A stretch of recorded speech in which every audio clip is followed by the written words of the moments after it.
అందరికీ నమస్కారం అండి. Welcome to my channel.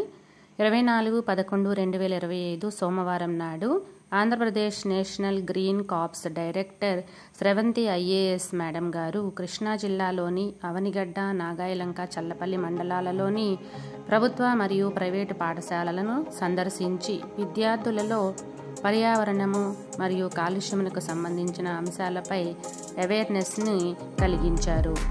Madam ఎలా ఎన్విరాన్మెంట్ని ప్రొటెక్ట్ చేసుకోవాలి, పొల్యూషన్ ఎలా తగ్గించాలి అనే అంశాలపై విద్యార్థులతో ఇంటరాక్షన్ జరిపారు. అదేవిధంగా ప్రభుత్వోన్నత పాఠశాల స్కౌట్ అండ్ గైడ్ విద్యార్థినులు మేడంకు ఘన స్వాగతాన్ని పలికారు. మేడం విద్యార్థులకు కెరియర్ గైడెన్స్ను గురించి కూడా మంచి అవగాహన కలిగించడం జరిగింది. Thank you so much madam. మీ విలువైన సూచనలు, సలహాలని మా కృష్ణా జిల్లా విద్యార్థులు తప్పకుండా పాటిస్తారు. భవిష్యత్తులో వారు ముందంజలో ఉంటారని కోరుకుంటున్నాను. Thank you so much madam. Thank you so much. దానికి సంబంధించిన ఫోటో క్లిప్పింగ్స్ అన్నీ కూడా ఇక్కడ జత చేయడం జరిగింది. అందరికీ once again thank you so much.